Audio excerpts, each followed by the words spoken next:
What's up, everybody, and welcome in to another edition of the Sit Down. As always, if you enjoy my content, please make sure you hit the like button on this video and let me know what you think of all the content in the comment section below. If you're new around here, you just haven't done it yet, make sure you subscribe as well. I appreciate all the subscribers. We continue to ascend. The next is 10,000. That's our goal. We just hit 5, now it's 10.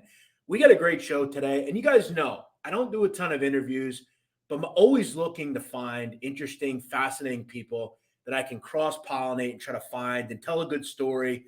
But we can also have a good time, and we can talk about the history of whether it's organized crime or maybe someone that like Robert Rosso met in prison, all the people he met. Today we're going to talk to a fascinating individual that has really lived a really interesting life. On my channel, I generally talk about Philadelphia, New York, but it's not always where sometimes we'll get into Chicago. And today's guest is a guy that has a really fascinating life. We're going to talk to a guy that has been in the bookmaking and sports betting business for a long time. He's got a fascinating story. His name is John Murgis, and he joins me now. John, I got to tell you, man, you've been in the news a little recently. There was a terrific article written by a guy, Rob Misch, great guy. He's a guy I know, a guy you obviously know. He told a great story about you, and I really wanted to delve deeper into your life. You've got a fascinating life. I reached out to you. You've been really kind. We've had a good conversation. How you doing today? Good to speak to you. It's great to be with you, Jeff. Thank you for the compliments. For a guy that's 58 years old now, it really brought me back. Rob's article kind of brought back the memories of the good old days, as I refer to them. Gone but not forgotten. But I'm doing really well today. How are you doing? I'm doing well. And on this channel, we talk about all sorts of things. And I get all the time. I'll get people that reach out to me and they'll say, my grandfather was connected to so and so or whatever. And there's so much that goes on in the underworld that we just don't know that much about. Just because you're not necessarily in a newspaper or something doesn't mean you weren't involved. And when you get into big cities like Chicago or Philadelphia or some of these places, and you're in some of these niche careers like you were in that bookmaking group, you get to know a lot of people. So I really want to start at kind of the beginning. And I will say at the end, we're going to talk a little bit about the Super Bowl because it's a huge week. And this is kind of why I thought you were a great person to have on, because we could talk about the life that you knew and the life that you were a part of and really coming across some really interesting people. But we'll also talk a little bit about the Super Bowl, which is coming up this Sunday. Rams, Bengals, kind of a crazy matchup. But let's get into your story. I want to start at the beginning. I want you to kind of tell us about your family. Your grandfather, I know he had some sort of grocery store or market in Chicago, in Greektown. Is that correct? Basically, yeah, that's where my family, the family emigrated from Greece. My grandfather, actually, my grandmother, on my father's side, she was born in Chicago, which is rare for somebody from Greek heritage. She was a huge Cubs fan, but yes, he it started out, with my father, as he tells me. My great grandfather was a vegetable salesman. Had a horse and cart and would ring a bell. My father who's been passed for about 12 years, has great memories of sitting next to his grandpa and ringing the bell and selling fruit. Um, that carried on to the family getting into the grocery store business, a small grocery store on State Street, um, just right in the downtown Chicago area. Um, my father went on to law school, served in World War II in about 44, 45, near the end of the war, um, and came back, got educated with the GI Bill, went to the University of Illinois, and then DePaul Law, and you know, lived his life, working as a state's attorney, believe it or not. Wow. Um, I was born in 1963. I grew up in a suburb, Park Ridge, which is right near O'Hare. It borders the Northwest. Chicago border. I went to Maine East High School, famous for having former students such as Hillary Clinton, Harrison Ford, people from Wow. Chicago know No way. Sven Gulli, Jerry G. Bishop, um, and it was their high school freshman year. I've got my first taste of betting going to Maywood Park with a friend of mine and his father, and betting on the harness races. That was my introduction to betting. Actually, going to Cubs games when I was 9, 10 years old. Back then, my parents would let us go from Park Ridge to Wrigley Field on public transportation, and I have a younger brother. So I'd be about 10, 9 or 10. He was like 7. And we'd take the bus to the Skokie Swift to the Howard L. It was about an hour and 20 minutes, taking public transportation, and go to Cubs games where we sat in the bleacher and people would be betting, pitch by pitch. Um, so I got that experience of, betting on just you know as I said, pitch after pitch. Will it be a strike? Will it be a ball? Money being exchanged. So between the Cubs and Maywood Park, I got an early education into sports betting.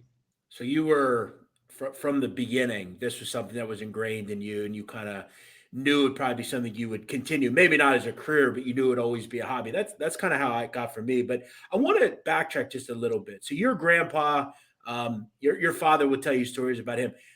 Do you know if was he being shaken down by the outfit? Do you know of that at I, all? Or I from this, and I can only go on what my father, because my grandfather died when I was 2 years old, and my father would tell me stories, about, them having to pay they call them the boys, protection money.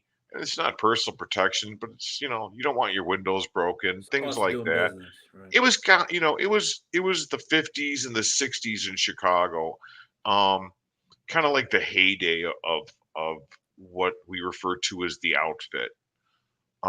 And so, you know, my father, after law school, believe it or not, was not only approached by the FBI to become an FBI agent, but he was also approached by the boys to see what his interest level was in representing them. Um, Wow.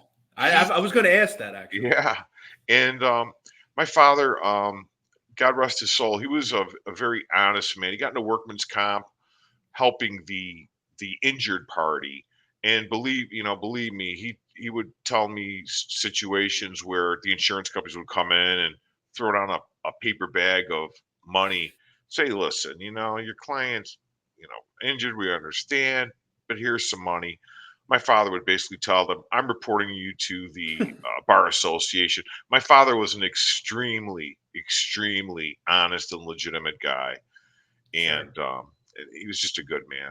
So, did he ever tell you about that situation? Like, what did he say to that? Did he just say, "No, I'm not interested. I'm gonna." Yeah, he respected them. He grew up in the Greek neighborhood, on Halsted Street, and not too far away. Chicago was split up into ethnic neighborhoods, um, kind of like it is today. I don't get up there much anymore because I live in Florida, and I prefer the Florida life. I A lot nicer. the the place I frequent the most is Vegas. I go about 6, 7 times a year. Yeah, why go to Chicago? It's Yeah, cold. It's crime Chicago's ridden. no fun anymore. Right. But, yeah, he would mention stories about the guys he grew up with, and the guys that he knew. I mean, a lot of the guys that my father grew up with, that, were Italian. Um, I have to interject. yeah. You've talked about this. You got to tell the story about your father and Tony Spilotro. Yeah, I mean, that's pretty legendary, quite yeah, honestly. it is.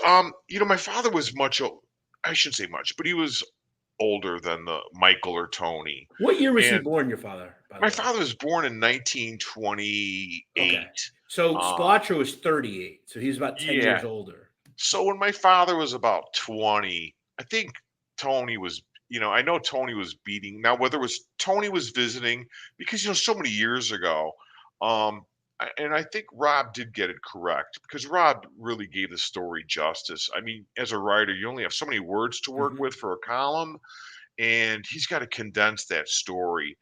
But if in fact Spilotros were living in the building or did live in the building, they were at that area on Jackson and Halsted that particular day. And my uncle, my dad's younger brother, and he was about 10 years younger, or 11 years younger than my father. Um, he was being beat up by Tony and Michael. And so my father grabbed a baseball bat, that they kept for protection by the door of the house, and went downstairs and hit Tony over the head with a baseball bat. This story didn't come out into my family until after Tony and Michael were killed back in 1986.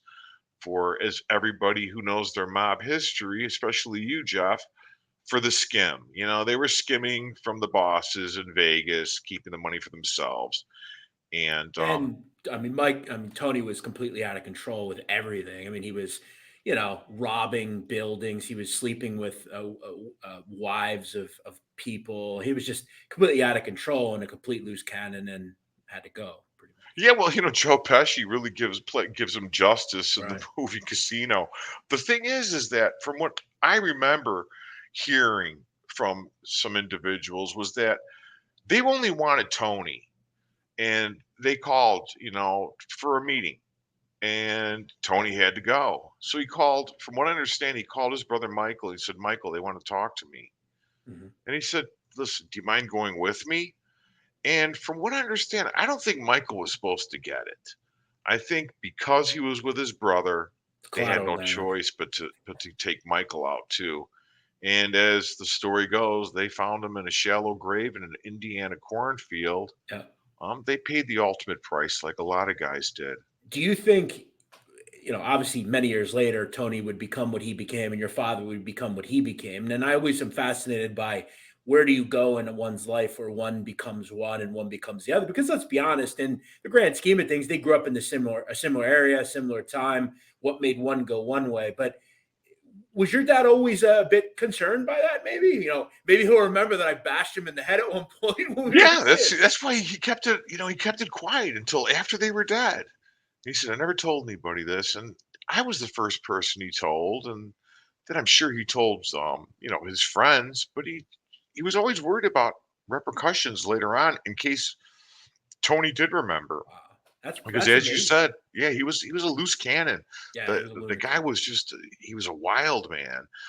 Even the bosses, they couldn't control him. I mean, he was just uncontrollable. Well, he was a ruthless guy. I mean, we have to remember Tony came up under probably the most wild individual in the mobs, Mad Sam DeStefano, one of the weirdest people ever. So you could understand he became kind of ruthless. And, ultimately, when you cross the mob and you get to a point where you're expendable, you don't go against the mob, they go against you. And Tony became expendable. But let me get into your high school days. So you go to Maine East, which as you kind of mentioned, very celebrity driven, a lot of famous people. You get your education. You actually played baseball. Is that correct? You went to college?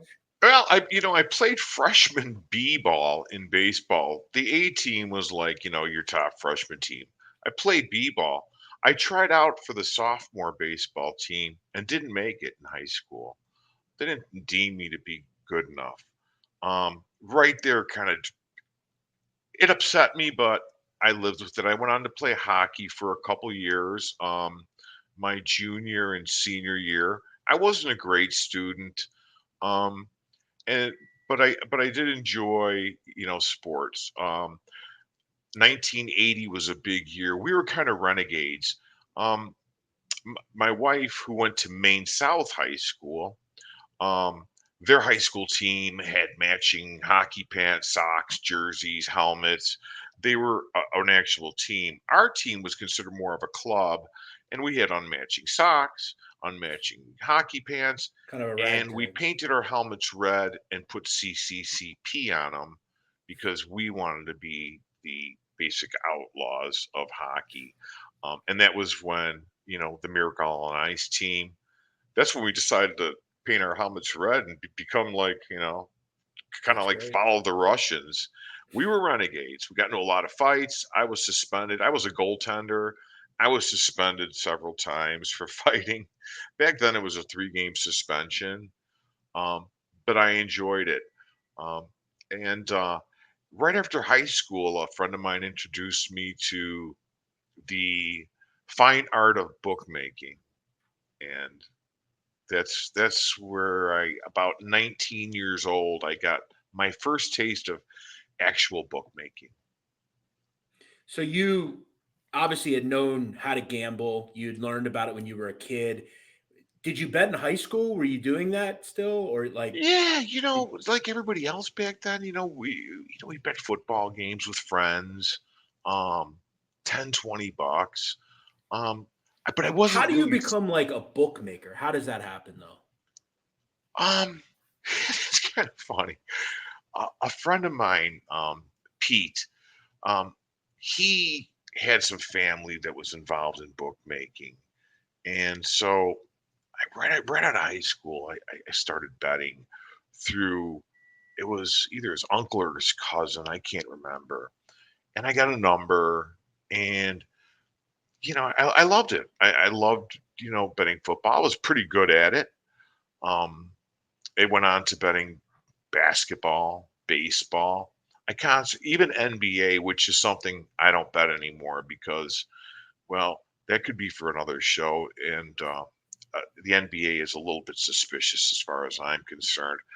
The FBI I was has. going to ask you about Yeah. that at the end. I actually had an interesting point to make. Oh, So okay. Well, yeah, we'll save it for then we because will. yeah, I'm Tim going to ask. Donahue, the rogue referee, lives about 20 minutes from where I am right No now. shit. I didn't know Yeah, that. in Lakewood Ranch, Florida. And people see him at Whole Foods and the grocery store. He has no remorse.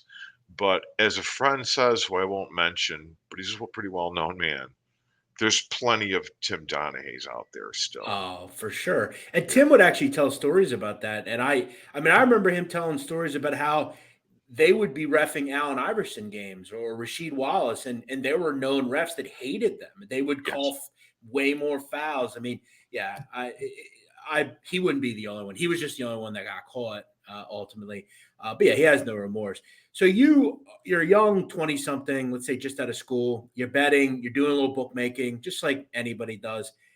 How do you ultimately make a move and start working in betting halls and parlors that certain people that you would call the boys were involved in? How does that happen? Well, through introductions and then knowing you, people knowing, my background, they don't just bring anybody in. You kind of have to be, as they use the word today, vetted. And I knew some guys. I grew up in an area where there was a lot of active members that lived in the area, so I knew their kids. Most, believe it or not, went on to legitimate careers. The last thing any of the old timers, I'll call them now, because a lot of them, most of them are gone. They didn't really want their kids in that business. They sent their kids to law school and medical school. Of course, some got into the family business, but it's not as common as you'd think. It was ma- for the guys that my father knew as a kid growing up. It was their dream job to get into the outfit and to become active. And they all started out in individual gangs, um, and then they moved up. But I got involved, as I said, through a friend, and after betting for a while, he said, "Hey, you want to work? With my I think it was his cousin. It was, and I said, sure. What do I need to do? He says, well, they have a warehouse that they take bets, and you have to remember, a lot of guys were independent bookmakers, but when you're independent, you're responsible with using your own money, and you have to pay your own clients out of what you have. Of course, you have to pay what they call the street tax, tribute to the boys on a weekly or bi-weekly basis. But in my situation, I was brought to the warehouse. I was about 20, just going to turn 20. It was um, baseball season, and there was only maybe 10, 12 guys in there. And back then, everybody bet with their heart in Chicago. So we started out, I started out taking baseball bets and, answering phones with clients that were bettors that were given to me. As we moved on, I would start bringing in my own guys. I wasn't drinking age was 21, but I looked a little bit, older than my years. So I was able to get into bars and I picked up a few guys at bars and then learned how to from these guys were pros and learned how to would go to country clubs, dress nice, um, sit there with my docs, booked back then and the gold sheet. And guys would walk up to me and say, what are you doing? Looking at the games? No, I book bets, and pick up guys that way. And and that was your list, the guys that you brought in plus the guys that were given to you. And the reason that we worked in that particular warehouse together was because a lot of money was coming in. And to keep track of the bets and what we call the overlay, when somebody bets one team pretty hard and they're getting just one-sided money on that team, the business model, especially for the boys and for any sports book, maybe not today. The way they run FanDuel and DraftKings is unbelievable with these Right. bonuses. We don't know how they're making money, but you kind of want to protect yourself because we're bookmaking. We don't want to gamble. Right. And so You want we had even outs. action. Yeah, we had outs. We wanted it to go two ways. Moving the line was one way to do it, but, the biggest way to do it was using different outs in different cities, Vegas being the biggest. We're talking about the '80s, and Chicago was very active, as you know, Jeff, in the '80s as far Sure. as running casinos, sports books, gambling, strip clubs, everything. So you get a big better. You want to overlay and off some of the action. You're calling Vegas because you obviously the people have connects out there. Kansas City, I'm sure. Yep. St. Louis, a couple of Milwaukee, even maybe a couple different areas. So let me ask you: on a given, let's say it's May, Cubs are playing. Obviously, as you know, in Chicago, same as in Philadelphia.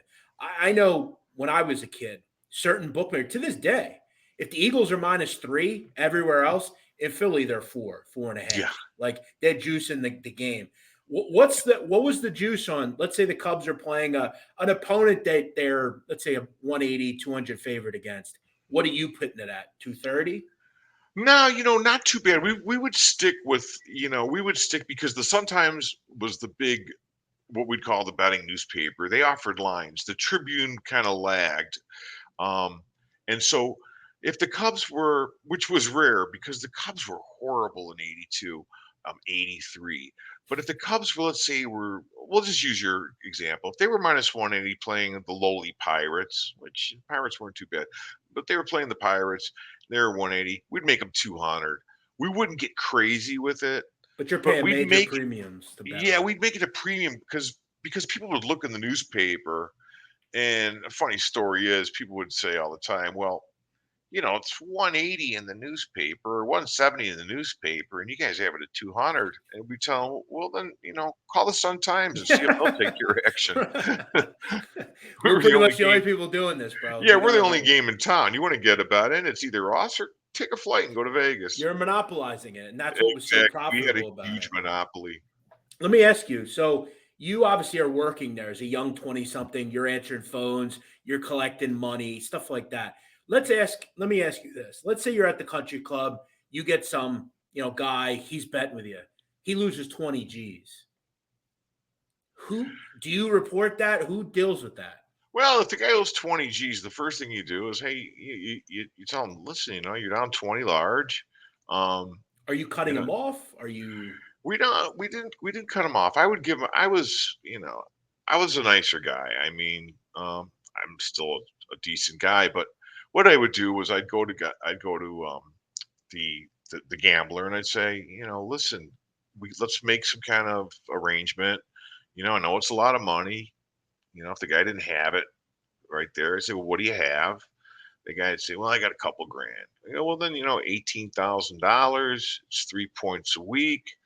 You got to pay the VIG and then, pay it all off, within a couple months. You can't give the guy forever. Now, if a guy said he couldn't do that, then it was my job because, at this point in my early 20s, I'm a lower level guy.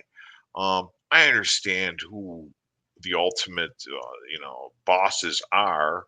Um, Although in my early 20s, I don't know them personally, but I know what's going on.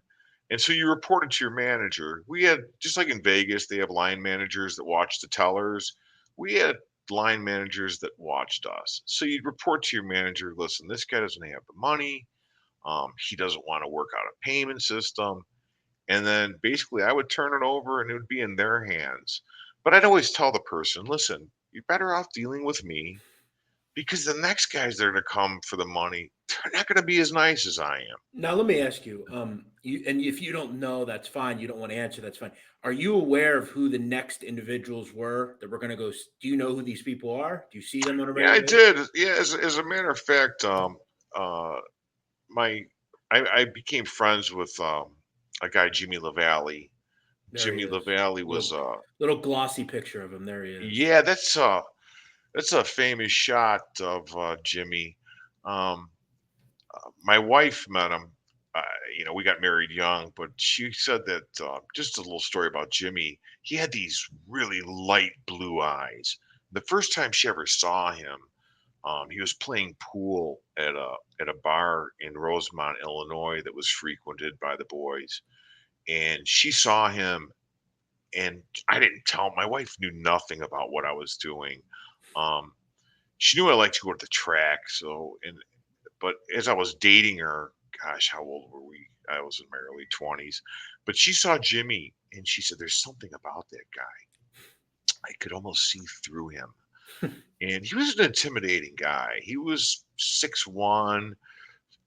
He says 225. He was more like 240, but he was just an intimidating figure. An imposing individual, right? Very imposing. And, although stories vary about Jimmy's involvement. We do know that he was involved in the outfit. When he started, that's up for debate.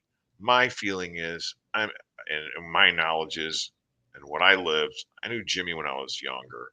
Jimmy was a pretty active guy as far as collecting debts. Him and a guy who's, I think, doing 25 years in prison, if he's even still alive, Mario Ranone. Um, they were part of a crew and they did the heavy work for at least the guys that I worked for. They had many collectors, guys wanted to make their, as they call it, make their bones, man. Right. They had to do something to get in and prove themselves. So So they were the people that were the next rung yes, up. They were the ones where, let's say Joe Smith's not paying. These are the people that are going to go say, "Hey, Joe Smith, you owe you owe the boys 17 G's. What the hell's going on?" yeah. So you would almost liken Lavalley to a bit of a mentor, maybe not. Yeah, no, he was. He was a big sports bettor too. He loved to bet, but he would bet, 25, $30,000 in a game, Right. which back then was huge money. It's like betting 100 times a game now. Um, and he kind of took me under his wing. He liked me. I'd meet him for drinks, in between shifts. You have to remember that, when I was about 22 years old, it's kind of funny. The I told some guys I was working with and a manager that I'm going to take some classes in the community college and play some baseball. And they looked at me and like, what do you mean go to college? For what? You got a good gig. Like I was going to be a life, this was going to be my life. Well, they kind of saw your life and said, "Why do you want to do that when you can learn?" It's almost like that movie A Bronx Tale where Calogero, the kid, is, Yeah. he's got his father who wants him to be straight, but the kid he's immersed in this world where he kind of looks at the Sonny character, and you kind of look at this James as like, well, I could just be like him. Why I need to go to college? And but you also wanted to maybe you probably had your dad in your ear, and like, what was his thoughts on all this? Did he? What was He his? didn't like it. He didn't like it at first. What was he like? Hey, you need to go to college, John. He Like, really wasn't. My father was so interesting. busy with work. He Wow. really didn't push me. He didn't expect me to be a lawyer. I don't think I was lawyer material. I saw how frustrated and aggravated he was when he Yeah. came home. It's the last thing I wanted to do. But he was he wasn't really happy about what I did, but, you know, at that age, there's not much he could do. We didn't fight about it. He just asked me not to stain the family name, don't embarrass the family, So it was really kept secret. I was really quiet about it. My brother caught wind of it eventually. Um, and most of my family didn't even realize. And if they did, they didn't say anything. We were really good about keeping our mouths shut Right. um, back then.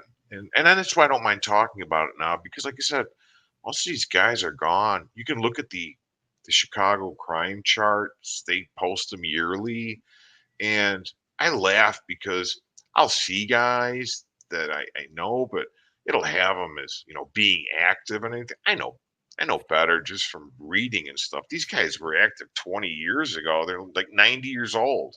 These guys are on the Chicago Right. organized crime I see it chart. all the time. We even in Philadelphia, I see people, and it's like, well, why are they on that list? They're realtors, or like they're like they're Exactly. not, they're old, But so just to kind of build off of, and I'm kind of interested in it. Like Lavalley, do you kind of look at him as you obviously had your blood father, but we all have people in our lives that we grew up around that maybe we kind of look at as like semi quasi kind of a father. Did you look at him as kind of your crime father, if you will? I Like, did. I really respected him in a way as a man. yeah, In the article that you read and a lot of people have read, um, I don't mean to come off as being callous to what I was doing, but to me it was a way to make money. But I did look up to Jimmy, and I didn't realize I knew that he was a collector, um, and you'd hear stories, Jimmy whacked a guy, and guy the guys that like to talk, it was almost like coffee talk, hmm, or water cooler talk. They like to talk about things. Really wasn't into that, but you heard the stories. Um, and one of my childhood, I should say, high school friends, Nick Geo. I we know about Nick. Yeah, yeah.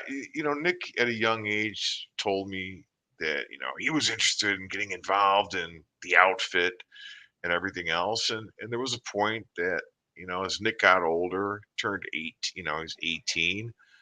I said, I got a guy, if you're looking for a guy to help you out, he's interested. So I introduced Nick to Jimmy. And you know how the story goes with that, Jeff. It's a pretty involved story, but Nick gets in and is becomes a respected guy by the time he's 21 with the outfit. Now he's doing, I believe, 2 life terms for 2 contract killings. It's interesting how it all comes to full surface. The last time we interviewed someone, Robert Rosso, he did time with Nick, and he told the story about when he went to Leavenworth. One of the first people he met was Nick Geo, and that's how he'd ultimately meet John Stanford, the boss of Philadelphia at the time. We know about Nick. Nick was kind of I think Nick is almost like a younger miniature Spilotro. Spilotro wanted to be an outfit guy. That was his lifelong dream. And Nick Geo, as you know, he's a friend of yours.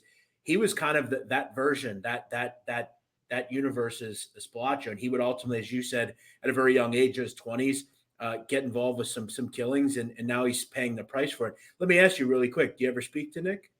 I don't. As a matter of fact, I was doing some surfing on the web last year, and I saw his recent mugshot, and I was kind of amazed that here's a guy. He's just a few years younger than I am, and he spent basically most of his life in prison. It's hard The to think one about, huh? thing that, yeah, and I not personally, but the one thing I know, he's probably, and I should say most definitely respected by the old timers while they were alive because from what I understand, they wanted Nick to tell them, who gave the orders for these killings, and Nick's never.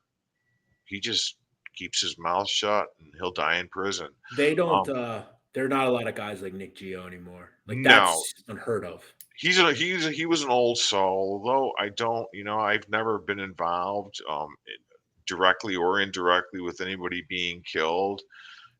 I've heard about guys, being killed, and I'm familiar with Nick's story.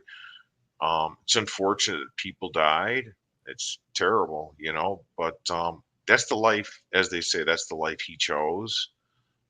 He would have been better off doing what I was doing, sports betting, which was still criminal activity back then. I look at it now, and I go to Circa whenever I'm in Vegas now that Circa's open, and I look at the legitimate guys like Jeff Benson or Metcalf, and I'm a little bit envious. I'm like, wow, man, this is nothing like the warehouse. It's not. And No. I want to ask you about that in a second. So back to your early time. So you have a boss. They obviously are kicking up to the higher ends. This is going to the high levels of the outfit, and that's how the company moves. Everybody puts something in at the bottom. It all rises to the top, and that's how it gets to the people like a Cardo and all these different people that were at the top. So how do you go from, obviously you're working there for a while? You would eventually take over as the manager, right? Yeah, I was one. There was 3 to 4 managers, especially during football season. And by the time let's see, we go from 81 to about 90. That would put me at about 27 years old. When I was about 27 years old, I was approached. I knew a lot about what I was doing at this point. I had a lot of customers. I was trusted, and so I was approached, and everybody gets their chance to move up, and asked if I was interested in being one of the managers. Absolutely, I said, hey, this is, and the guys that I were working with, the managers were in their 40s and, a couple in their 50s. And here I am in my late 20s being offered a job that probably wouldn't be offered till I would, in most cases, I was in my 30s. So yeah, and then I started, I walked around with a notepad and would look over guys' shoulder and see how much money he's taking, and look at the whiteboard, have to go to talk to the guys. We changed the numbers from 3 to 3.5 points, depending on how things worked out. 86 was an interesting year. I should say 85.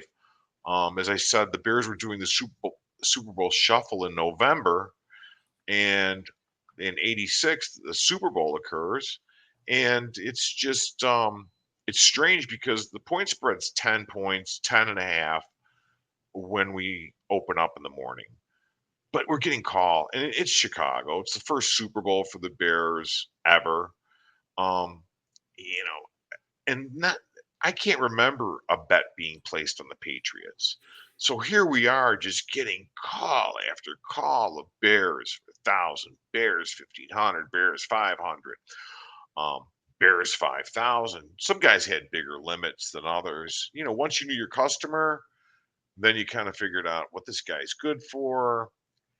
There's a lot of detective work involved too. What's a guy do for a living? Is he a Right. doctor? Is he a garbage man? I mean, Now the you're doctor. finding that out before you do all this, obviously. Oh yeah, yeah. We check them out. I mean, there's no doubt the Chicago police were on the payroll, so a lot of background checks were done.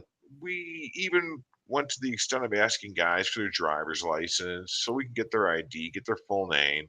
We knew who we were dealing with, but I just remember the Bears going to 13 and a half points um, just before kickoff. And a lot of times, most of the time, we closed the NFL betting window 10 minutes before kickoff because it gave us enough time to try to either sell some money. Mhm. Guys were stationed in Vegas that were basically our layoff guys. They were Chicago guys. They lived in Vegas, living the good life, but money was already set aside out there.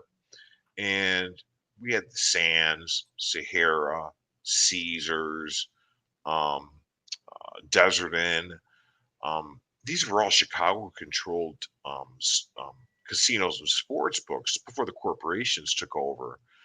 And guys would lay off money, but that day it wasn't easy to lay it all off unless you had an in at one of the casinos, and that was still tough.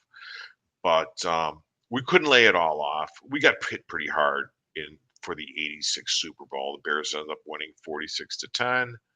I think the game went over the total also. How much did I mean, I don't know if you know that. Do you know how much that day that warehouse lost? Do you know? I would have to say it was over $1 million In just one warehouse. in just Wow. one spot. Yeah, What and do you there. think? What do you Yeah. think that cost the outfit bookmakers that day? Well, I would have to say, total. This is an estimate, but I would have to say, in through the whole city, it had to be close to a total loss of maybe 3 to 5 million, if not In in more, the in the 80s. That's in the crazy. 80s. That's Yeah, like and $8-9 million today. Wow. yeah, there was a lot of money. A lot of guys were hurt. A lot of guys. I know my personal bookie, who I only was able to get a couple grand down with, and I think that was the spread was 13. I bet it early in the morning, maybe. Yeah, I think he was 13 already. I was only able to get. He would only take 2,000 from me. Wow. Um, uh, he kind of knew what I did. He knew what I did, and so I didn't have a high limit with him. But then again, what did I? We weren't getting fed any information. As a guy that I respect, Dave Sherapan out in Vegas says, nobody knows shit, and it's the truth. Nobody really knows. You don't know the outcome of the game. It's not pre. It may be predetermined, but we never knew about it. But yeah, Is a there lot of money was lost. is there ever a situation in something like that where you just lose tons of money? Does anyone ever come in and say, "What the fuck are you guys doing? Why didn't you put more off?" Like, does anyone from the upper management come in and be like, because I'm sure there was a skipper that they were paying into in Chicago. Oh I yeah. don't know who that was. Was it Joe Spadavecchia? Who was that? Do you know Well, offhand? Joe Spa was a man that he was one of the him, Don Angelini, the Wizard of Oz, Wow. Really? Dominic Cortina. Mhm. They wouldn't really come in. I saw Joe, and I got some backlash from telling the Joe Spadavecchio story, but he's been dead.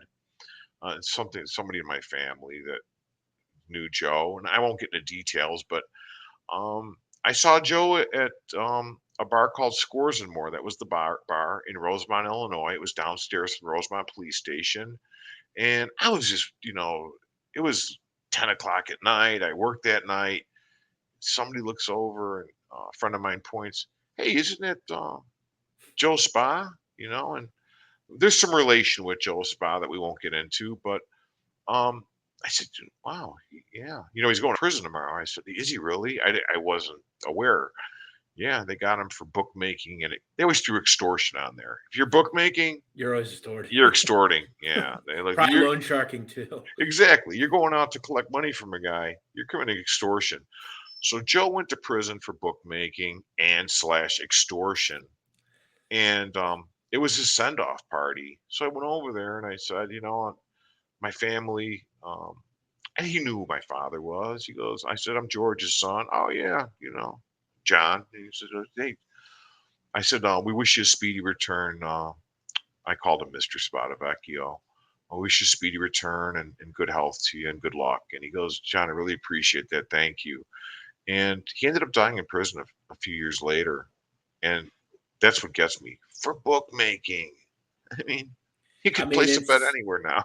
it's often kind of wild. I've always thought that myself. I mean, that's but you're right. That's what the feds do. They throw in the loan sharking, the extortion, racketeering. They throw it all into one big thing, and it could just be bookmaking. It turns into 4 or 5 other kinds. And then before you know it, you're getting hit with this and that. So yeah, it's rough. It's that RICO, where they are able Yeah, to take it all and just throw it all in one charge, and you're charged under the RICO Act, that was the death nail. And and before that's you what know killed. it, Yeah, yeah, you're dealing with murders, just from bookmaking because someone gets killed. It's just a mess. Okay, so I want to get into this. You have a pretty interesting story about you actually had a no-show job. Is that correct? yeah, I did. I got a job through political connections. Um, the funny thing is, Chicago, as we know, is to this day, and we all watch the news. It's a corrupt city, Very corrupt. and it was extremely corrupt. And there was a reporter back when I was a younger guy. I'll give you a little tidbit of something. Um, I was run off the road by a guy driving. I was with my girlfriend at the time, and I was run off the road. I had to slam my brakes. I was gonna, hit a wall, a gate, and my girlfriend hit her head on the dashboard and split her forehead open. So, like an idiot, I chased the guy down the road, ran him off the road. He does like a 360. I jump out of the car. I open his car door and I punch him in the face a few times and drive away. Well, to make a long story short, this kid happens to be a news anchor, political reporter's son for NBC Chicago. His name was Dick Kay. His actual name was Dick Snodgrass, but his TV name was Dick Kay. It was an election year in Chicago. So it was like there was nothing going on one afternoon. I'm at home. I hear a knock on the door. They're like, "Hey, you John Murges?" Some guy with a clipboard. I'm like, "Yes, I am." Guy grabs me, tells me I'm under arrest, handcuffs me, takes me to the police station in Park Ridge, where I call my father and I say, "Dad, listen, I got arrested." So he sends his law partner down to pick me up. To make a long story short, my father's pissed off because he comes home, he looks into the case, looks what I'm charged with. I'm charged with battery. Um, I think they were considering attempted murder, although I didn't have a weapon or anything. I don't know how they could charge me with that. But it was some serious charge. There were a couple felonies that they threw on there. And my father, I remember him saying, "God damn it, the judge wants 10 grand to reduce those charges." I had a nice Trans Am, and my father looks at me, and goes, "And you're paying for it." At the time, I was like 17 or no, I was 18. They could charge me as an adult. I was 18. This is before I started bookmaking. And that's the thing is, my father was just so upset that the judge wanted $10,000 in cash to reduce my sentence, which he did get, which I got 6 months of supervision, not even probation. So believe me, Jeff, it still goes on to this day in that city, Yeah, it's Chicago. very. We did a show on Al Capone, and even back then, I mean, Al Capone had half the police force on his payroll. You talked about even your agency had people in their pockets. It's a very corrupt city, and that's one of the reasons that they're in the situation that they're in currently with the crime problem and the drug trade and all that stuff. But so you become the manager. By the way, how much are you making as the manager? Do you get a big pay bump? Yeah, the money was good. The money was closer to 2 grand a week, sometimes more.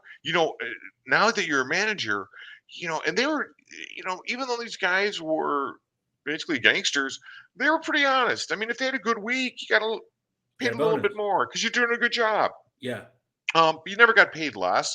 I can remember, a couple grand a week. I mean, it was pretty lucrative. I was making, 50, $60,000 a year. You want that to go on forever. It's great, a great Yeah, and, job. and I'll be honest, now that most of these guys are gone, sure, I had customers on the side that, um, I wrote down on a separate pad. I would call them my friends. They let you have they were kind of good about that. They let you have a couple personals, where Mhm. as long as it wasn't huge money. So, and I really never took action from friends because and if I did, I'd limit them to like they hated me, 250 a game. Why? I'm like, because you're getting into trouble. I see what happens. So you're doing not only their work, but you're also doing some stuff on your own. You're making Yeah, a little decent bit, money. not much, little bit. Cool. Yeah, yeah, just to make some extra cash. I was always, never dealt drugs, Right. and not nothing major. I mean, it was the '80s. There was blow, and people were smoking weed. You go to the bar, but it wasn't a major deal. So I want to know a little bit more. So you have this at one point, this job at this, is it what's a nature preserve? You're given this job? Yeah. Who gives you this job? The mayor of Niles, Illinois, his name was Nick Blaze.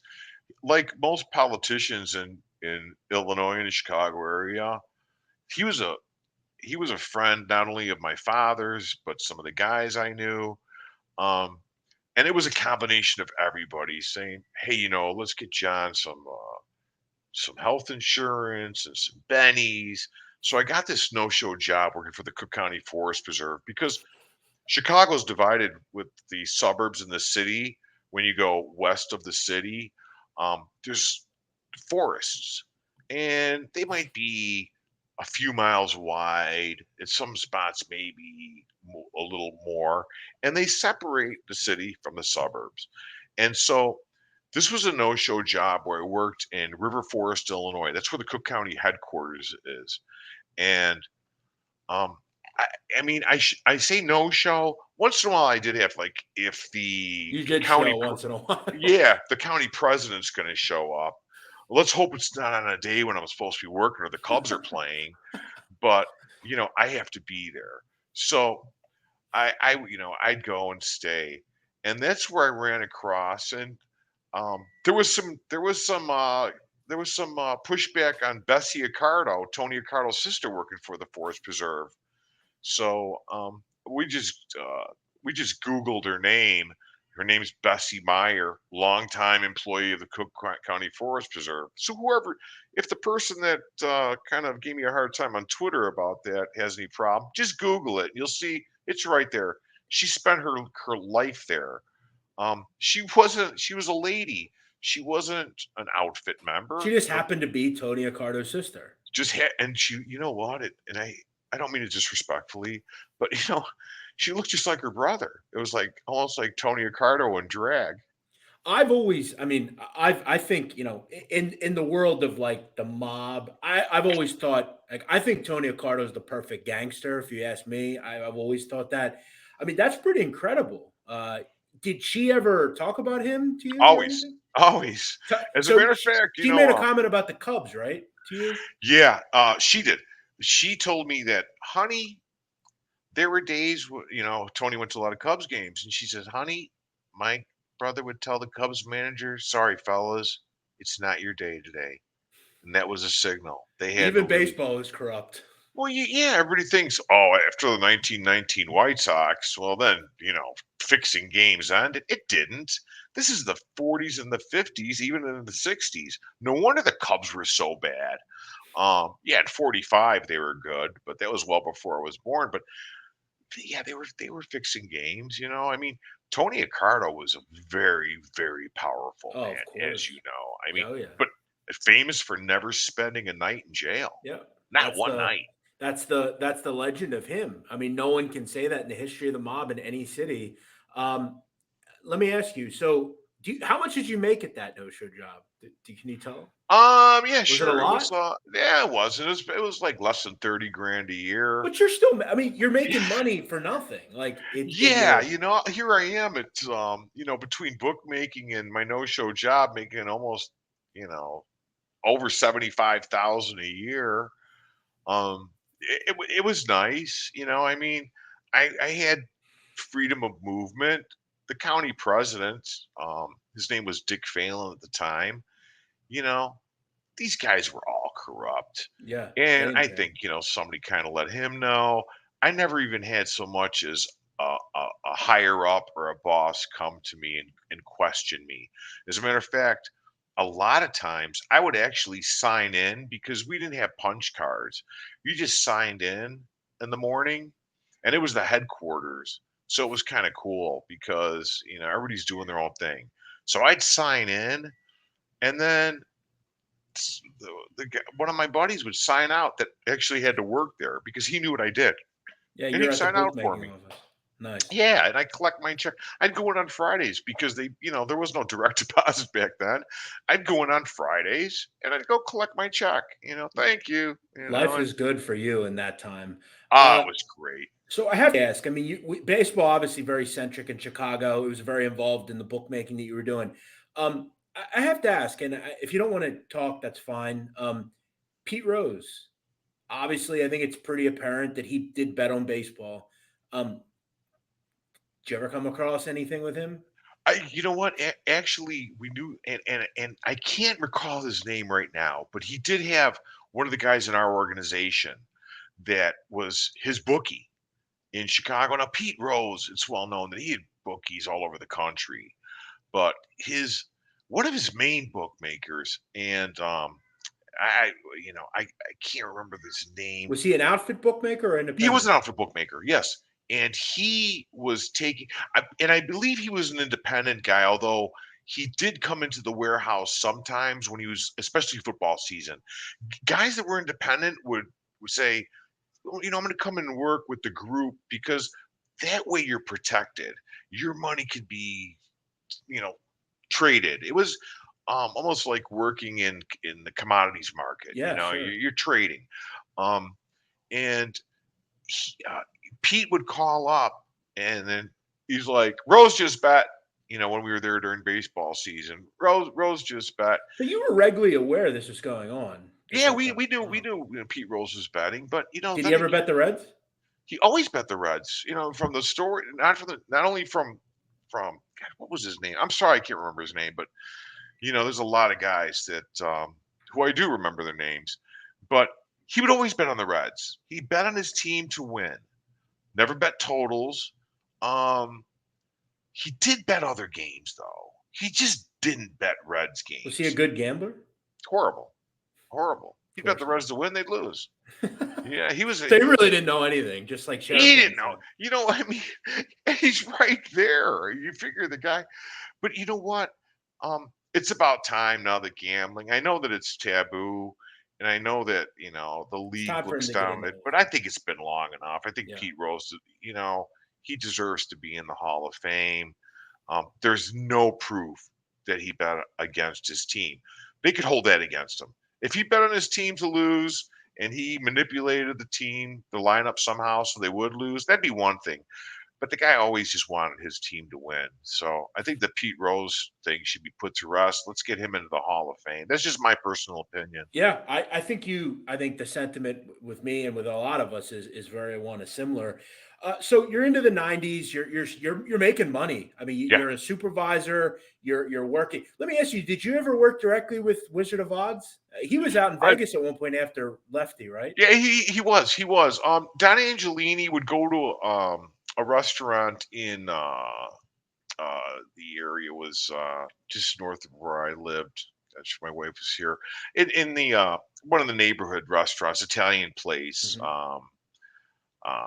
Gianotti's, I think it was, and I'd see him in there. Um, a couple times I saw him over at the bar in Rosemont, and I went over and said hello to him.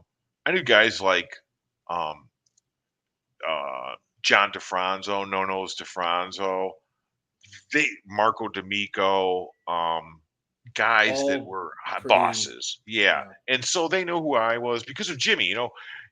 Without Jimmy and me being with Jimmy all the time, guys wouldn't know me as well. But because I was really close with Jimmy, I met a lot of the higher ups, and they were good guys. They always pick up tab. I mean, you know, back in the day, I wore Adidas sweatsuits. I had a heck of a collection of multicolored. I look like a Chechen rebel. The way I dress, with that. We won't use any slang. The Italian T underneath, Yes. and They would call there's that a wife beater. I know what you're talking yeah, about. the wife beater, exactly. We had another term for it, but I won't A do that. guinea tea. Yeah. Yeah, but I go in there. I always like my chains. I had my chains out. I had it zipped down, but it was all Adidas. Adidas shoes, Adidas pants, Adidas. You know, Jimmy would give me a hard time. He's like, "You look like a mob guy." because Jimmy didn't wear a sweat. He So wore he wore you had kind of the flair of what they looked like. Yeah, and when you're a young guy, they always told me no flash. Yeah, Mhm. man, the less flash, the better. That's the thing Because with Chicago. They're always very nondescript. They're unlike New yeah, York. guys drove older cars, even the bosses. It was very rare to see a Cadillac. These guys weren't John Gotti. These guys were really old school. Well, I want to And ask you about John. yeah, Okay, so in John Gotti's heyday, early '90s, you were very involved with bookmaking. You were involved, with people that were higher ups, as you discussed. You, as someone that was watching the news, you see the newspaper. What's the general thought on John Senior? Like, do you watch it? You're like, what is wrong with this guy? Why is he doing yeah, this? just I think that the Chicago guys were turned off. Just for your audience, there's a really cool book. If you want to talk about the difference between Chicago and New York, it's called War of the Godfathers. It's written by, and I'm sure you're familiar with it, ex FBI agent William Romer. Bill Romer, yeah, Yeah, really Bill interesting. Romer, and they, they have a meeting where back in I think it was the late '50s, '60s, maybe later. I can't remember the years, but it was back then. And New York wants to make a move on Vegas, and either Genovese or Bonanno, one of the guys comes in and says, "Listen, what are you guys crazy? Those Chicago guys are nuts." And they have 5 families in New York, as we all know, but they were skeptical and they decided not to make a move on Vegas because the Chicago guys were just ruthless. Oh They yeah. were, and you hate to say one organization is meaner than the other, and no disrespect to the guys in New York now. To this day and age, I still use that. No disrespect, but the guys in Chicago were meaner. And you always had the 5 families fighting within each other. In Chicago, it's not even a family. It's just an organization, and Yeah. it's one organization, and they call the shots from, back then. I'm not too certain about now, but from LA to Phoenix to Kansas City to, even Dallas, Texas. Uh, Everything west of Chicago was yeah, Chicago. and then you throw Cleveland and Detroit in with the Chicago Yeah, guys, true. Yeah. I think Cleveland, from what I read, I become kind of like yourself. I love the history of the mob because back when I was living it, I didn't realize it. I realized it, but I didn't put too much into it and think I don't about it. think, as you know, I don't think people understand that really west of Philadelphia, basically, Chicago ran everything pretty Everything, much. I mean, everything. that's how powerful they were. We have to remember when we think of people like Mooney Giancana, Tony Accardo, Paul Rica, Johnny Roselli, Yes, even Marcello down in New Orleans, yes, Trafficante, they were all together in some aspect, and they were all basically doing things that ran this country. Okay, it's right. that simple. Oh, and they So and they went and they went to different and these guys were all respected guys. They ran these cities. Um, they had deals where, I mean, if a guy had to go, and like, again, I don't mean to be callous about it, but if a guy had to go, they always use the term he had it coming. I had a friend been uh, that I met back in the '80s. He was an older guy, grew up in the Italian neighborhood on Taylor Street, the Italian, nice Italian neighborhood, right where I went to college at University of Illinois Chicago. Because I did on playing college baseball there. The guy still thought I was nuts. What do you want to go to? Now you want to go to university? But so his name was Carmen Bartucci, and he told me stories like back in the '50s. If they were going to go whack a guy in broad daylight, and there was people around, they're like, folks, move out of the way. He's we got to got it take care of coming. him. And they take a shotgun and they kill the guy right there in the street in front of 50 witnesses.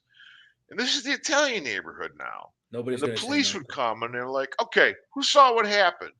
And not one person, kind of like Colangelo in Yeah, Bronx Bronx Tale, Tale, exactly. the kid at what is he, 7 years old? He Yeah, knew he knew to keep his mouth shut, and nobody saw anything. And it frustrated the cops, but the cops knew it. They're like, they were nobody's in on gonna. it too. Yeah, well, they were, and that's the one thing we had protection from the Chicago Police Department, um, and they got paid and everything else.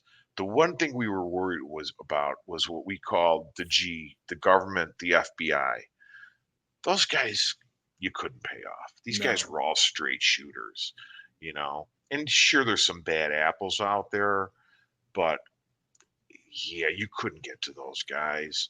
And Is that ultimately, by mid 90s, ultimately you decide what makes you decide, what, I'm going to get out of this before? Because again, the goal is, as you just talked about, you can't pay off the G at the end of the day. Like they're no, going to come for you. We all know Chicago is very hemmed up eventually. yeah. You have the skim stuff happening. By the way, during that whole thing, the skim trials and stuff, family secrets, that kind of stuff.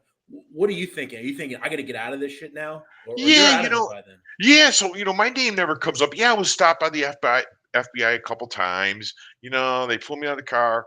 They, asked me questions, especially after the Geo situation. I don't know anything. I mean, And you what I probably didn't. learned about that whole thing, I learned so much more after I moved to Florida than when I was in Chicago. Um, but what but seriously, we were more concerned I was more concerned about the feds. They kind of had an idea what I was doing, and I had to tell my father. In 93, I was coming back home. It was at night. Three like Crown Victorias or LTDs, whatever they were driving back then. You could spot a Fed car a mile away. Um, they stopped me. They're like, you're hanging out with, these are guys you're associating with. They're showing me pictures. They know you're lying. I'm like, you know this guy? No. Come on, man. No. I've seen him. I don't know his name. Well, they frustrated. It happened twice, but they didn't have anything on me. I mean, if they had anything on me? It was answering a phone, taking a bet, and writing it down, then collecting the money from the losers and paying the winners. I mean, we did pay the winners. If a guy won Yeah. 7 grand, trust me, he got his 7 grand. And there was a lot of good bettors out there, guys that had money that could afford to lose that paid. But I got stopped a couple times by the feds. I just told them, hey, listen, I don't know what you want. Either charge me, arrest me, do what you got to do. And at that point, we were all told what the situation was. Keep your mouth shut. You ask for an attorney, and one will be provided for me, not from the state, but from the organization. They bail you out. You let the attorneys, do the deals. Most like we talked about, most of the stuff in Chicago, I mean, it was fixed as long as it wasn't murder or So you anything. really weren't worried about it. Can you repeat that, Jeff? I'm You sorry. really weren't worried about it being I arrested. was callous to it. I was like, to this day, I look back, just taking sports bets. What's the big deal? I'm not out killing people. I'm not out stealing. I'm not a jewel thief. I'm taking sports bets. And I thought it was ridiculous, even at a young age. And now, especially looking back on how it is, it's like accepted. It's okay. When my wife's father saw my personal bets. When I came home, he came up by on a Sunday night, and I had a notebook out, and I had like 2,500, 2,500, 2,500, and it was actually her brother that saw it. Said, "Dad, look." And then eventually her father found out the people I was dealing with, and he tried to talk her out of, marrying me. But that's what caused me to move to Florida was my wife. I had 3 kids. It's 95. I'm, 32 years old. Um, I've gotten as high up as, I'm not, I'm of Greek heritage. I'm no Gus Alex, so I'm not going to be brought in as, a big time, boss or anything, which isn't what I was You're not looking Meyer for. Lansky, basically. Yeah, I'm not Meyer Lansky, So my wife basically said, she had enough of it, with me always concerned about, you can go to prison for this. And she knew. So that's when I decided to let the guys know that I'm gonna change scenery and move down to Sarasota, What do you Florida. say to them? You're just like, I'm just gonna move on with my life. Like, Yeah, I did they guess. I give you any mean, pushback or anything? well, from guys trying to say and leave the money. By then I was probably bringing in, and I still had my no-show job. I think I quit that in '94. But when we were discussing me leaving or us leaving and relocating, um, she, I told the guys, and of course they try to talk me out of it. But then again, I was I was a working guy for them, so it's not like I guess it'd be harder if you're a made guy. Blood in, blood out is the rule, from what I understand. No, I know how it works, but you know, I had no worries. They wished me luck, and just the funny part about it is, I came down here and by '97, I met a real famous guy. Really good book, Jeff, if you want to read it. It's called Gentleman Gangster: Yep. The Story of Eddie Trasher. Um, I started working for him. He was a bookmaker here in Sarasota, and if you read about it, it's a really interesting story. He learned how to palm chips in Vegas, but he came from a family of bookmakers, and he would palm chips and steal from the casinos, and moved down to Florida in '67 and became a multimillionaire, sport booking sports independently, not paying tribute to anybody. That's where you want to be. The Yeah. guy was a tough guy, but so I started working with him, and then we kind of went our own ways. And from '97 to 2005, I was back to bookmaking in Florida, believe it or not.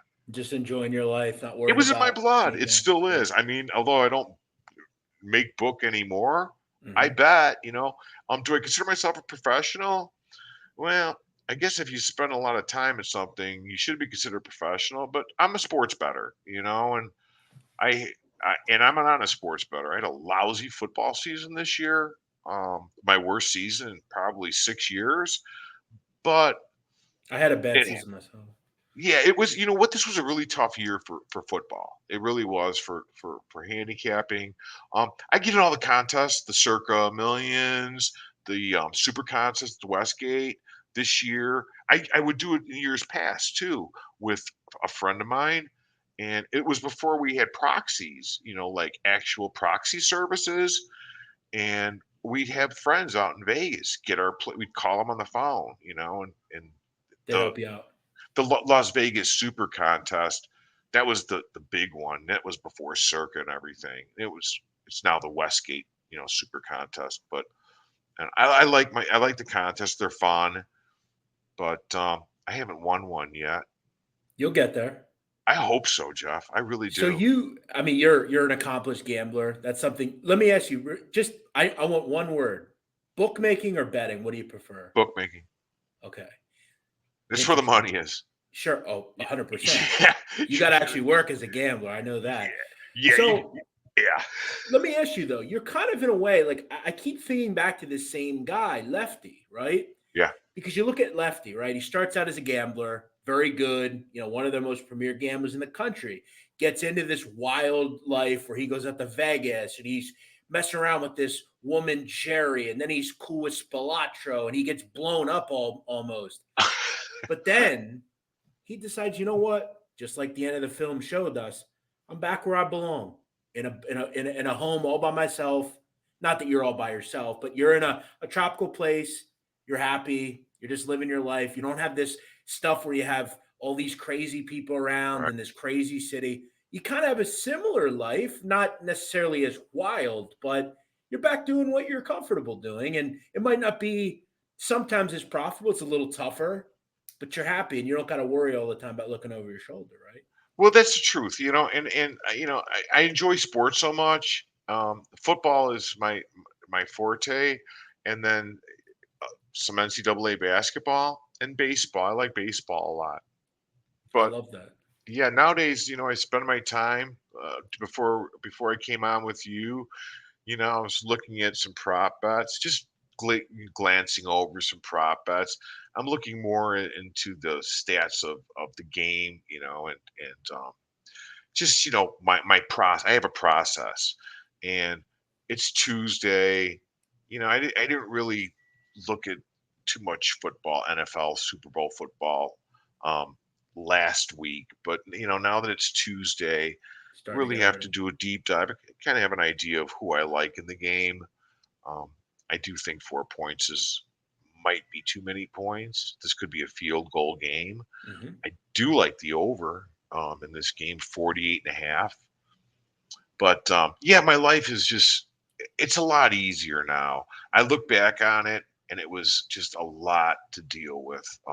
And it's almost, as my brother says, it's surreal. It's, you watch movies like, just all the, mob movies, and I don't see myself in any of it, but I see guys that represent guys that I knew, and that's the amazing thing about it. It's almost unbelievable. John, I don't want to make you feel old right now, but I'm going to say something to you that I hope you take with you and you kind of understand. You're about double what I am. I'm 32. Okay. Okay. Um, but when I'm, near your age, I hope to pattern my life of what you do now. Like I want to be you when I'm older. Like I've been doing this a long time, this Right. content shit, and I don't know how long I'll be doing like this mob podcast stuff, but like this the thing I love most is sometimes just sitting in my office that I'm in right now and turning on Texas against Kansas or St. Mary's against Gonzaga, putting some games in and just enjoying the life, right? Right. Watching these, doing what you do and you love most. Because all this stuff I do on the side is fun, but the true essence of me is finding a game, banging it out, and watching it and having a good time. And I think you live the life that I think I ultimately will want. And good for you for kind of moving to the point where you can kind of get out of it and just live life on your own terms, which is what I try to do as being a lot younger, obviously. I appreciate that, Jeff. It's my I look a lot younger without my goat, but my What are you, wife, yeah, 58? yeah, I'm 58? 58. My wife likes it, so I grew. Got When to I was keep out in it then. Vegas, I went and got a nice shave from a really cool guy. I call him John the barber. Oh, I Um, know at the South Point, right? yeah, yeah, and I got a Brent real nice Musburger loves shave, and John. I spent 3 hours with him, and he gave me some hockey winners, He's a good and hockey handicapper. I know he that. really is, and he's a really good guy, and I had a lot of fun talking to him. I really like talking to people that are sports bettors. Um, when I go out to Vegas, I see Jeff Benson. Talk about a young guy um, that is involved in running Circa. Basically, him, Matt Metcalf, um, a friend. I consider him a friend, Drew, who's Matt's childhood friend. Who Matt called up and said, "Hey, come out, work at Circa, man. We're gonna open this cool sports book." And Circa really is. It's It's the nice. premier place to go. I used to love Caesar's sports book and then Westgate, but nothing, and I mean nothing, compares to Circa. You see Derek Stevens. The man's a billionaire. He owns 3 hotels. Yeah, he's a legend. And he's nice enough to say, "Hey, John, how you doing?" I mean, he remembers my name. That's It's pretty like, cool, right? oh, Yeah. I love it. I think it's great. And so I transitioned my life from this dark. I always tell people I've been Dingy on Twitter. warehouse. Yeah, I've been on It's like Twitter a since boiler room. 2019. I would never think about putting plays out and putting my contest picks out. I would never think about talking about the old days until just about a couple years ago when I said, "Man, it's no big deal. I mean, look, they're opening sports betting's legal everywhere. Yeah. We had it for a month here in Florida with the Seminoles. It was like the best month of my life. I was like, wow, man, an app. You can really, I can bet. I deposited 20 grand in there and I was like, let's bet. It lasted a month. Man, we But got to get you got to get your wife to say, you know what? Let's go out to Vegas. We'll live in Summerlin or something. you're fun. That's funny, Jeff. That's under consideration. As a matter of fact, next football season, I'm considering just moving out there Couple for months. specifically for next football. Then my Well, how wife, about this? Ask yeah, your wife. Maybe you and I will get a nice condo, can hang out. I don't know if that's she want you hanging out with a 32-year-old guy because I'm sure No, that's great, Whatever man. makes you You know feel happy. what? A lot of my friends, one of my best friend out in Vegas, 36 years old. Give him a shout out, Sean Alvarez at Smooth Turn 2. Real good horse handicapper, Shout out to him. good baseball handicapper. Um, we had some football games. Not only did I, do the interview with Rob Mish, but he he talks to a lot of different handicappers. Did some other articles. I wasn't the feature of the article. As a matter of fact, this article wasn't really meant to be about me. It was more about what it was like during that 86 Super Bowl season. And it turned in, I talked to him and sent him so many texts about different situations that it kind of moved towards more about me and my experience because it's, and you'll find more guys coming out, maybe from Chicago, New York, that are willing to talk about their experience as, bookmakers Well, because, what's going to happen now? it's interesting. You were talking about the guy you worked for in Sarasota, this big, kind of independent guy, right? Yeah, Eddie. So really quickly, and I'm going to do a show on him myself. He died pretty recently, but there's a guy in Philadelphia, Joe Mastronardo. I don't know if you know Joe Vito. I've heard the name, yeah. Yeah, he was arguably one of the biggest independent bookmakers in America. And I remember there's a story that his son talks about. Joe actually kind of in Philadelphia, Nicky Scarfa was trying to muscle in on Joe. And Joe basically said, "You tell him to come see me. I'll tell him to go fuck himself. He ain't gonna do nothing with me." And that was Joe. He was someone that was willing to go against some of those guys. But these independent guys, man, they have some great stories, and some of them have passed on. It's kind of a shame, but I think you're right. I think we're going to start seeing people like yourself come out a lot more. And you have a fascinating story. I have to kind of end it on this, and then I want to get into just some of what you're doing now and Sure. maybe a Super Bowl pick. I want to play a little game here with you. I try to play a game with a guest, All and right. I'm going to show some pictures on the screen. And the first thought that you have, if you knew them, what would you think of them? What was the reputation? Kind of a Chicago centric kind of Okay. thing. Okay. We'll start with this individual, Joe There's Joe Spadavecchio. Spa. Yeah. Joe Spa died What at was he like? he was a really soft spoken, he was a very short guy. Um, to be honest with you, he was my father's brother's wife's brother, Joe Spa. So I'll very look that up. connect, very Yeah, somewhat family, he was somewhat family. He wasn't my uncle, but he was my aunt's brother, my aunt through marriage. respected. He was highly respected. Um, and him and Don Angelini and Dominic Cortina were, pretty well Yeah, they were respected guys. actually, interestingly enough, Cortina, Nick Camillo, all these different guys. They were actually named in an indictment in the '70s that I Yes. found pretty interesting. Yeah. Okay. First thought about this individual. No Nose DeFranzo. John DeFranzo. John DeFranzo hung out on North Avenue. He was part of the Grand Avenue crew. He died, I think, a few years ago. He was Yeah. boss. He was elevated to boss. As a matter of fact, and I was introduced to him at a very young age when he was like a capo, basically. Interesting. Yeah, the current individual that they say is in lead took over from John. John was involved a lot in that family secrets stuff. Yes, I want to yes. ask you about this individual, pretty feared guy in Chicago. Did you have any run in with him? Is that Frank Paul Calab. Riga? That's Frank Oh, Calabrese yeah, Sr. that's Frank Calabrese. Yeah, man, his chin scares me. Looks like Jabba the Hutt. No disrespect, of course. No, he was an Calabrese. imposing individual. Did you ever meet him? Yeah, I ran across him a couple times. I didn't really have any relationship with him. He was a really respected guy. He was high up there.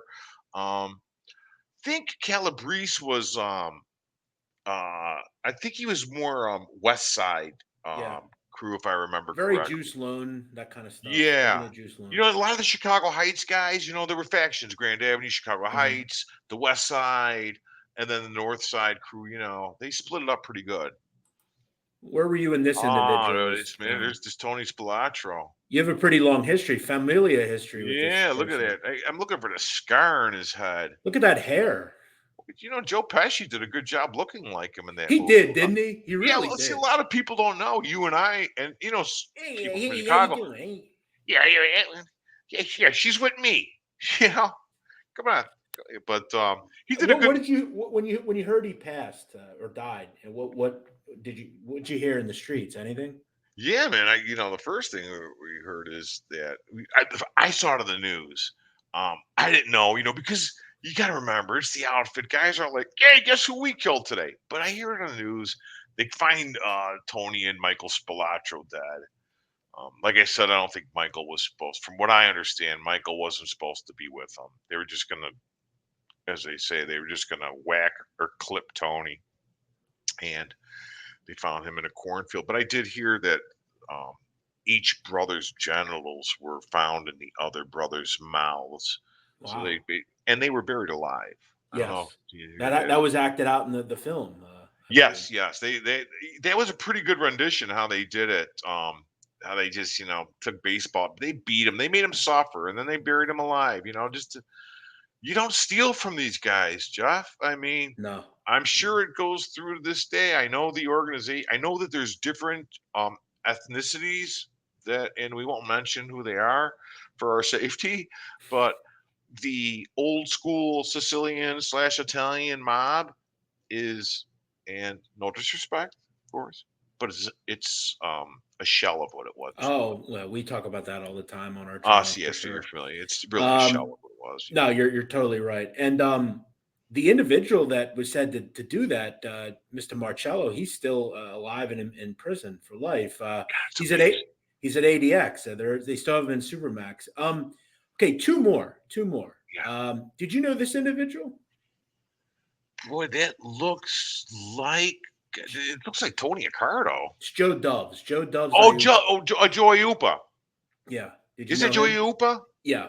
Yeah, it is. It is Joey Upa. I'm sorry. God, yeah. Maybe now I can tell. Yep, Joey Upa. I did know who Joey Upa. I did know him, not as a friend or anything, but as somebody I would see because the restaurants we frequented were frequented by a lot of the guys in the organization. So you come over, you say hello. Now I wouldn't call him Joe or Joe Dubs. I'd refer to him as Mr. Upa. And then if they would tell you, please call me Joe. And it was the same thing. It's so true. If he's a friend of mine, it's a person. If he's a friend of ours, and it's considered a friend of ours, a friend of theirs. Actually, As is Yeah, he was the real life portrayal of this person in Casino, if you've ever seen it. yeah, oh, Remo absolutely. Gaggi Now, was his name. now don't lie to me. Now, Yeah. is he doing? Now, don't lie to me. Now, I want you to tell me the truth. Yeah, yeah, Remo. All right, Yeah, one more person. I want you to tell me about first thing. Michael Jordan. So, Boy, how was was he. it booking him in the '90s? It was he did bet. I wasn't privy to take any of his action, but he's alive. Did you And get crushed Michael, by people that were betting the Bulls in those years? you know what, Jeff? I got a story. A friend of mine who was a really good golfer, and for the sake of his idea, this is a true story. But at a golf course in Chicago, he took Michael Jordan for $200,000 I over, know which Michael's a big scratch golfer. big scratch golfer, but my friend was a really good golfer, and he took Michael for 200K over 2 days, and Michael wanted to play double or nothing, and the friend of mine said, "No, that's No. it," and he took his 200 grand. But yeah, there's some stories. I don't want to tarnish the guy's image. Let's just say Michael likes to play cards. I got a really cool story about Michael. So when I moved down to Sarasota, Florida, I want to get some exercise. So I played baseball with a young guy, not baseball, but men's softball. And down here they play slow pitch. Yeah. And so I meet this young guy, fresh out of the minor leagues. His name's Mickey McKinnon. If you look him up, he was Mr. Football in Alabama, I believe, 20 years ago. He played for the Birmingham Barons, Oh wow. and Michael Jordan came to play in Birmingham. And I'm sure if we Google it, you find it, but their bus was all beaten down and stuff. And so Michael bought the team a brand new bus to travel in. and then after games would take the guys to like Sizzler or Ponderosa for dinner, and he'd pay it. But the one thing he did do is he played cards. And if you were dumb enough to lose your money playing cards with Michael, he took it, you know. But he's a really generous guy. But he loved to gamble. And I'm not going to say he was a big sports bettor. And maybe bet some baseball or football games, but no big deal. How can you tarnish, you You know, can. You can. Michael? I've heard through the grapevine, he's obviously as he gotten older, a lot more, not more jovial, nicer guy. I actually saw him last year in New Jersey, in Margate, New Jersey. He was here for a fishing tournament. I've heard people have went up to him. He's super nice, good guy. But he definitely likes to gamble. You're right about that. I've I've heard seen that. his boat on the east coast of Florida. He's got an Yeah. 80-foot gray hull Viking yacht. Yeah. It's so he comes in through the jetties and he's captaining the boat. He doesn't even have a captain. He's driving the boat. He loves to And fish, I've heard. Yeah. oh, he loves to fish, you know. Living in Sarasota, I mean, I got from Joe Perry to Jerry Springer to Brian Johnson, I'll see on Main Street. Um, a lot of celebrities live in Sarasota. And so, you know, people are cool here. They kind of give them their space. But I'll go to the once in a while. I'll go to the Ritz Carlton. I was there not too long ago, and Seth Rogen was there. Oh I didn't yeah. even go up to him. I know these people want their privacy. They're not down here for people to stalk them, Yeah. and I'm not. I respect people that are in that industry. But there's Seth Rogen sitting at the bar having a beer. I could swear I smelled some weed, which I'm didn't sure there bother me, was. But yeah, but you see a lot of celebrities in I Sarasota. actually have a random story about fishing in that same area. I had an uncle. My dad's one of 15, so we have a lot of Wow. uncles and aunts. Yeah. So I had an uncle that had a vacation home in Florida. He was not into sports at all, but he used to go out. He lived near a pier in Florida, and he used to go out near dusk and just throw a line out, right? I Yeah. think he lived outside of Orlando or something. I don't know. It was near the beach, whatever it was, wherever that is. I don't know. But he goes out in this pier at night. It's like dusk, and he's standing there. He's the only one on the pier, and he's standing there in this gigantic. He said the guy was the biggest guy I've ever seen in life. Walks up and just starts, "Hey, how you doing? What are you fishing for?" They just had a conversation. He said, we talked for like 20 minutes. He goes, "Well, good to talk to you." He goes, at the end, he goes, "You know, it's pretty cool." He's like, "You don't know who I am, do you?" And my uncle's like, "No."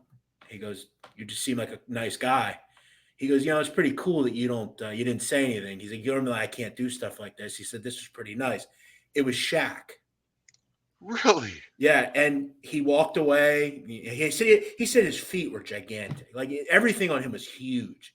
And he made a comment. He said, "I never. Usually when I go out, people are like, 'Oh my God,' I want a picture." He said it's kind of nice to be able to just speak to somebody and just that's that. Yeah, he's And a really good guy. I see a yeah, lot of good stories about Shaq. yeah, He's he's a very great giving. guy. Yeah, Yeah, very giving. He helps people. He's yeah, just an all around good guy. yes. He's not a numbskull like Charles Barkley. No, Charles is a little crazy. But before we wrap it up, Sure. I have to ask who wins the Super Bowl? Tell us. The Rams are 4-point favorites. You said that's a little high. I agree with you. Joe Burrow, quite the story. You got to almost feel good for Cincinnati, for that organization. This kid is a star. He's went from absolute anonymity to one of the great quarterbacks. He's living his life right now. What a season. What a couple of years. But LA at home, they've obviously been built for this. They don't have a draft pick until 2026, I believe. Von Miller and Jalen Ramsey and all these guys. Who wins? Who covers? What do you think happens here? Well, I, I- I'm I'm I'm under the impression that Cincinnati's going to have a lot of time. This Joe Yeah. Burrow's going to be their quarterback for years and years to come. And he's proved himself. This is a big stage. Um, the point spread, came out at Rams minus 3.5. As you said, it's gone to 4.5. Some people think it might close at 5. I don't see that yet. But and I do have a couple groups that I bet with. We bet as partners. And sorry about that shaking. And Okay. a lot of hand movement sometimes. Um, but I do like the Rams money line. I know 2-1 steep. A lot of people might disagree with me, but some bets have been placed out in Vegas with our group. Rams money line at 2-1. Um, I also like to bet myself. Unfortunately, living in Florida, I have two options: offshore, which takes forever to get your money, or I have an 82-year-old bookmaker that I actually He'd be quite call. interesting to talk to, probably. He. Thank goodness he's not on Twitter because a lot of times I'll post my bet, so I don't say anything about Twitter to him, or he'll have like his grandson look on Twitter, see what he likes. Hey, by the way, real quick, a quick Yeah. story about when I was coming up gambling, obviously like the 2000s. We used to have a book locally here, super old guy as well, probably late 70s. He didn't realize that NHL occasionally would play during the afternoon, and we would bet into him. We already knew the outcomes, and we'd bet into him, and he didn't know the games that already happened. And for like a few weeks, we were betting games that have already been completed, and I he love didn't that. know. And I know other people have done that in the past, but that was obviously, even when I was a kid, like we still had to call. Even it wasn't like it is now where you can just put stuff in. But so you've got guys that have moved on the money line. That's pretty interesting. Yeah, and I think that I'm gonna play my bookie will take. He's kind of old school. Well, he is old school. I shouldn't Yeah, say kind of. And so he takes straight bets, totals. He'll take a parlay. He won't take any teasers, 6 point teasers. That's how old that's a school he. smart bookie right there. Yeah. And that's funny, but I do like the over. Um, I don't a lot of guys that I respect, and I know, real hardcore professional handicappers. These guys are known, they're well known. Um, and I respect their opinions. I look up to them as being, experts in what they do. I don't give myself enough credit because, like you, Jeff, I consider myself to be a regular guy. Yeah, I mean, my biggest thrill this weekend was taking my grandson on Saturday to see he loves monster trucks, and at 4 years old, we that's went to his great. his second monster jam. That's what life's Um, all about, man. Really. yeah, so I'm trying to enjoy the good things, but I do like the Rams money line. I like I said, I feel, and a couple guys I respect feel that this could be a field goal game. I agree with you. Stafford, yeah, Stafford. I mean, he's he's been playing good ball, but You don't and trust you him. got Cooper Cup, who's just a madman as far as it goes. I think the guy is just fantastic, but I expect a good game. Um, I kind of I think I'll probably end up betting the over. It's 48.5 right It's now. too low. It just seems too low. And Super Bowls are, except for a couple, the 48.5 seems like a good number. But I'm going to see what my guys come back with tomorrow. We'll be on there, and I'll be on the phone and texting and emailing. It's a lot, thank God for, you know, electronics and what we have nowadays because, we didn't have computers in the warehouse, Jeff. It's a I little mean, bit easier now. yeah, we had pens and papers Well, and hey, look, chalkboards. I still have plenty of these, so Oh yeah. Hey, listen, I'm pretty high tech myself over here. This is just, I mean, this is from NFL. I mean, I start out oh, real that's the real nice, old school paper. real Yeah, nice. I start real nice, but yeah, it turns into stuff like this. yep, Wins and losses, and yeah, this is just my this is just this year's NFL football, and I mean, as you can see, it's yeah. like It's good to loaded remember up. that stuff. Sure. Yeah, Uh, I keep it organized on one sheet. So I kind of had a 28-24, something like that. I think defensively, I trust the Rams a bit more. I think the Bengals have made it clear that they can really fold against a really good quarterback. You mentioned Cup. Obviously, you have, Odell Beckham now. Um, I think it's a great game. I think they pull away. I think the right side would be taking a money line. You don't want to have to worry about late if it's a 3-point game or going to overtime. Just want that win. I think it's a good one. John, a fascinating life, really. Seriously. thank you, Just Jeff. I really appreciate it. I appreciate you having me on, man. I saw some of your other podcasts, and I'll be looking forward to seeing some of your next podcast because, as you, I'm really interested in not the life that I lived per se, but that life in general, like I said, I hate to be callous to it, but at the time I didn't realize what the gravity of what I was doing. But now looking back on it, I'm like, wow, that was a wild ride. It really was. It's such a story. What a story. You know, you just, you know, and you managed to get away and never go to jail. You're like Tony Accardo. You're on the same level. Yeah, You never. I wish I had Tony's money, but that's for another day, I guess, my friend. By the way, an NFL connection. Tony's great grandsons are the Bosas, A Nick Bosa, and yeah. Joey. And Uh, before that, his grandson was, I believe, Eric Eric Kumaro, Kumaru. Yeah, who sure. played for the Dolphins. Yeah. He And has a son that plays as well.